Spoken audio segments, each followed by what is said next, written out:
Hey everyone, good afternoon. I'm going to post a few examples or a few things that we did today in our Google Meet for those who could not make it. Also wanted to just open up some possibilities for you showing me your homework. I'm still kind of doing some problem solving about that and trying to find the best way, because I know not everybody has a scanner. So I'm working on that to try to find some ways that could work for that. I'm open to some suggestions. Some people do have access to a scanner. A PDF would be great, but not everybody has that. So I'm working on some possibilities, thinking through some things. We'll work through that. I'd love to see your homework. And the other thing is Mrs. Rippeth. I talked to her today about your scholarships, and she says throughout this journey that we're on that she wants you to communicate with her about which scholarships you've received. So I wanted to remember to do that before I forgot. So if you know of any scholarships you've received, go ahead and pass those on to her. So the first problem that I want to look at today is one that came up. All of these were things that came up in our Google Meet. And this problem was one that I gave you last week. And specifically, I want to look at part B. That was the question that came up. Find the average velocity of the particle for the time period. So on that problem, yes, we are just going to think of that as average value. 1 over b minus a times the integral of the function. And so in this case, that function is the velocity function. All right. So if we go back to the problem, we see that we're supposed to find the average velocity from 0 to 6. And our velocity function is right here, this 2 sine mess. And we're told that we can use a graphing calculator, which makes it nice. So really, the only thing we ought to do then on this problem is we're going to have 1 over 6 minus 0 times the integral from 0 to 6 of that velocity function. And because graphing calculator is permitted, then we can use the graphing calculator and do our Math 9 to figure this out. All right. And if you do it correctly, you're going to see the rubric here real quick. It's 1.949 if you do this problem correctly. 1.949. Okay. All right, the next problem that I want to mention to you is this one also came up, was page 403, number 9. And on this problem, we had this setup where we had y equals x, and we had this parabola, and the parabola was y equals x squared over 4. This was y equals x, and we had this line, y equals 1. Now, what I want you to see is that this problem is much easier with respect to y. Okay? If we have to do it with respect to x, we've got to split it into 2 parts so that I have a top. In this case, right there, the top function would be y equals x, and the bottom function would be the parabola. And then I would have to add that to this area in here where the top function would be y equals 1 and the bottom function would be the parabola. But if I do it with respect to y, and just as this will do some of you good, if I'm doing it with respect to y, I'm doing the integral of the right minus the left dy instead of top minus bottom. So if I do it with respect to y, then my right function is the parabola, and the left function is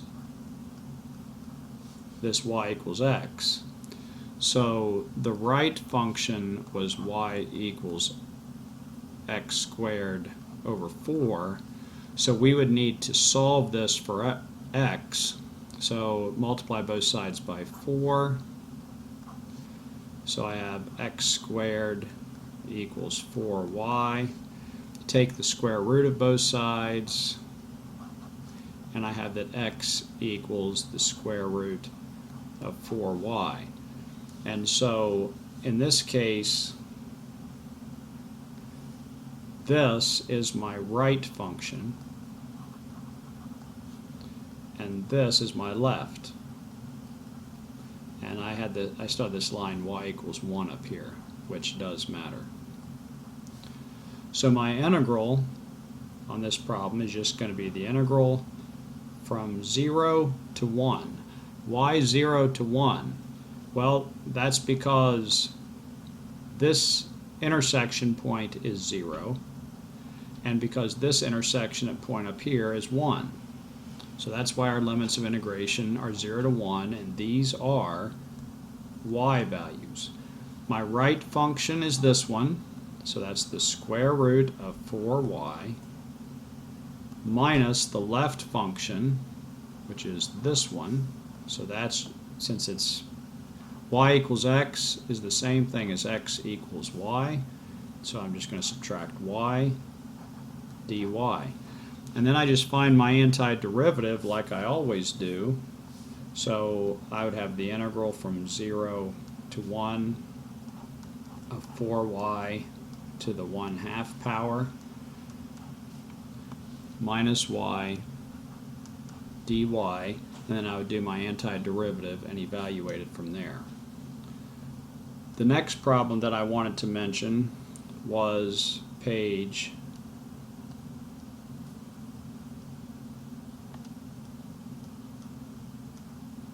403, number 24. Number 24, the two functions were x minus y, sorry about that, x minus y squared equals 0, and x plus 2y squared equals 3. So this one here is the same thing as x equals y squared, which I said the other day is just that sideways parabola like this. This is x equals y squared. All right. Now, if I solve the other one for x, I subtract 2y squared, and I have x equals 3 minus 2y squared. Well, because the y squared is negative, this one needs to face the other direction. And because of this positive 3 here, it's going to be moved to the right 3 units. So 1, 2, 3. And this parabola looks like that. And so we are looking for this region in here. And so the right function is this one, the x equals 3 minus 2y squared. That's the right one. And this is the left one. So my integral then is going to be the integral of 3 minus 2y squared minus y squared. So we can see this integral is going to be pretty easy, but what are these limits of integration? Well, anytime I'm looking for limits of integration, in this case, I'm looking for points of intersection, and I'm looking for the y values. So I need to set this 3 minus 2y squared equal to y squared. And I need to do the algebra. So I've got 3 minus 2y squared equals y squared. Subtract 2y squared from both sides.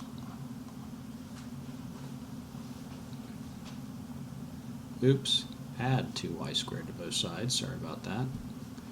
And I have now that 3 equals 3y squared, so y squared equals 1, so the limits of integration are just positive and negative 1 on my integral that I had just showed you.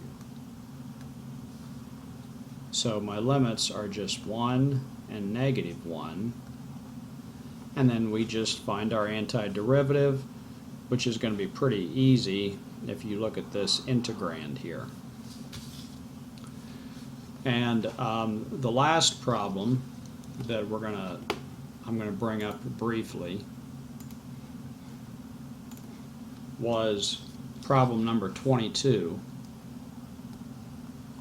And problem 22 was x equals y squared and x equals y plus 2. The moment I see this x equals y squared, I'm thinking I want to do this thing with respect to y. So this thing is, once again, our sideways parabola. This one is just a linear with a y-intercept of negative 2. So it's going to intersect through negative 2, come up here like this, and the region that we're looking for to find the area is this in here. So the right function is the linear, the left function is the x equals y squared, and then you just need to do the algebra to find these limits of integration. So you would set y plus 2 equal to y squared and solve it.